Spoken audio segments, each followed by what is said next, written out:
Ladies and gentleman, ಕೇಂದ್ರ ಗೃಹ ಸಚಿವ ಅಮಿತ್ ಶಾ ರಾಜ್ಯಕ್ಕೆ ಬರ್ತಾ ಇದ್ದಾರೆ. ಇದರಿಂದ ಮಾಜಿ ಸಿಎಂ ಬಿಎಸ್ ಯಡಿಯೂರಪ್ಪಗೆ ಆನೆ ಬಲ ಬಂದಂತಾಗಿದೆ. ಹಾಗಾದ್ರೆ ಮತ್ತೆ ಬಿಎಸ್ವೈ ಅಧಿಕಾರಕ್ಕೆ ಬರ್ತಾರಾ? ರಾಜ್ಯ ಬಿಜೆಪಿಯಲ್ಲಿ ಏನಾದ್ರೂ ಸಂಚಲನ ಸೃಷ್ಟಿಯಾಗುತ್ತಾ? ಈ ಬಗ್ಗೆ ಕಂಪ್ಲೀಟ್ ಡೀಟೇಲ್ಸ್ ಅನ್ನ ನೀಡ್ತೀನಿ.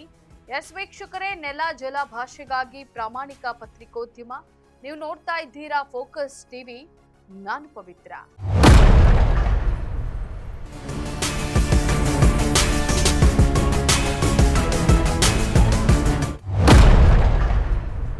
ವೀಕ್ಷಕರೇ, ಯಡಿಯೂರಪ್ಪನವರು ರಾಜಕೀಯಕ್ಕೆ ಕಾಲಿಟ್ಟು 50 ವರ್ಷಗಳನ್ನ ಪೂರೈಸ್ತಾ ಇರುವಂತಹ ಹಿನ್ನೆಲೆಯಲ್ಲಿ ಅವರ ಹೋರಾಟದ ಕಿಚ್ಚನ್ನ ಜನತೆಗೆ ನೆನಪಿಸುವಂತಹ ಸಲುವಾಗಿ ಮೇ 9ರಂದು ಚಿತ್ರದುರ್ಗದಲ್ಲಿ ಬಿಎಸ್ವೈ ಅಭಿಮಾನೋತ್ಸವವನ್ನ ಹಮ್ಮಿಕೊಳ್ಳಲಾಗಿದೆ.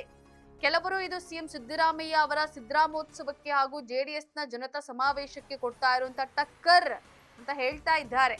ಇನ್ನು ಕೆಲವರು ಯಡಿಯೂರಪ್ಪನವರು ರಾಜ್ಯದಲ್ಲಿ ತನ್ನ ಹವಾ ಎಷ್ಟಿದೆ ಅನ್ನೋದನ್ನ ತೋರಿಸ್ಕೊಳ್ಳೋಕೆ ಹಾಗೂ ತಮ್ಮ ಮಕ್ಕಳ ರಾಜಕೀಯ ಜೀವನವನ್ನ ಸುಗಮವಾಗಿರುವಂತೆ ಮಾಡೋಕೆ ಈ ಅಭಿಮಾನೋತ್ಸವವನ್ನ ಹಮ್ಮಿಕೊಂಡಿದ್ದಾರೆ ಅಂತ ಹೇಳ್ತಾ ಇದ್ದಾರೆ.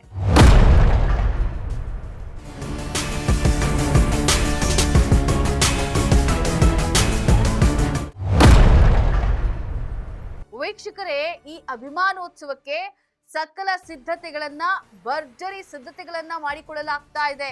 ಸುಮಾರು 10 ಲಕ್ಷ ಜನರನ್ನ ಒಗ್ಗೂಡಿಸಿ ತಮ್ಮ ಬಲ ಅಂತ ಹೇಳಿ ಬಿಎಸ್ವೈ ಪಣ ತೊಟ್ಟಿದ್ದಾರೆ. ಈ ಕಾರ್ಯಕ್ರಮಕ್ಕೆ ಅಮಿತ್ ಶಾ ಅವರನ್ನ ಸಹ ಆಹ್ವಾನ ಮಾಡಲಾಗಿದೆ. ಇನ್ನು ಬಿಜೆಪಿಯ 3 ಬಣದ ನಾಯಕರು ಕೂಡ ಈ ಕಾರ್ಯಕ್ರಮದಲ್ಲಿ ಭಾಗವಹಿಸಲಿದ್ದಾರೆ. ಸೊ ಈ ರೀತಿ ತಮ್ಮ ಬಲ ಪ್ರದರ್ಶನ ಹಾಗೂ ನಾನು ರಾಜ್ಯದಲ್ಲಿ ನಮ್ಮ ಪಕ್ಷದ ನಾಯಕರು ಒಗ್ಗಟ್ಟಿನಲ್ಲಿರುವಂತೆ ಶ್ರಮಿಸ್ತಾ ಇದ್ದೇನೆ ಅಂತ ಹೇಳಿ ತೋರಿಸೋ ಮೂಲಕ ಯಾರಿಗೆ ಏನನ್ನ ಪ್ರೂವ್ ಮಾಡೋದಕ್ಕೆ ಮುಂದಾಗಿದ್ದಾರೆ ಅನ್ನೋದೇ ಈಗಿರುವಂತಹ ಯಕ್ಷ ಪ್ರಶ್ನೆ.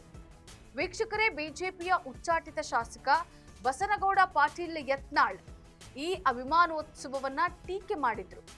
ವಿಜಯೇಂದ್ರನನ್ನ ರಾಜ್ಯಾಧ್ಯಕ್ಷನಾಗಿ ಮುಂದುವರೆಸದಿದ್ರೆ, ಸಿಎಂ ಅಭ್ಯರ್ಥಿ ಮಾಡದಿದ್ರೆ ಲಿಂಗಾಯತರು ಬಿಜೆಪಿಯ ಕೈ ಬಿಡ್ತಾರೆ ಅನ್ನುವಂತ ಸಂದೇಶವನ್ನ ರವಾನಿಸೋದಕ್ಕೆ ಈ ಅಭಿಮಾನೋತ್ಸವ ಮಾಡ್ತಾ ಇದ್ದಾರೆ ಅಂತ ಹೇಳಿ ವ್ಯಂಗ್ಯವಾಗಿ ನುಡಿದಿದ್ರು.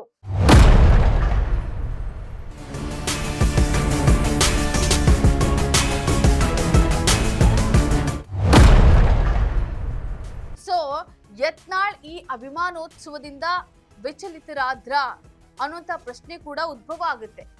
ಅದೇನೇ ಇರ್ಲಿ, ಯಾರ್ ಏನ್ ಹೇಳಿದ್ರು, ಅದ್ಯಾರ್ ಏನ್ ಟೀಕೆಯನ್ನ ಮಾಡಿದ್ರು ಕೂಡ ಯಾವುದನ್ನು ಪರಿಗಣನೆಗೆ ತೆಗೆದುಕೊಳ್ಳದೆ ಬಿಎಸ್ವೈ ಮಾತ್ರ ಅಭಿಮಾನೋತ್ಸವದ ಬಗ್ಗೆ ಬಹಳ ಗಂಭೀರವಾಗಿದ್ದಾರೆ. ಸೊ ಅಭಿಮಾನೋತ್ಸವದ ದಿನ ಏನೆಲ್ಲ ಬೆಳವಣಿಗೆಗಳಾಗುತ್ತೆ ಅನ್ನೋದನ್ನ ಕಾದು ನೋಡ್ಬೇಕಾಗಿದೆ. ಇದಾಗಿತ್ತು ಈ ಕ್ಷಣದ ಪೊಲಿಟಿಕಲ್ ಅಪ್ಡೇಟ್. ನೆಲ ಜಲ ಭಾಷೆಗಾಗಿ ನೋಡ್ತಾ ಇರಿ ಫೋಕಸ್ ಟಿವಿ.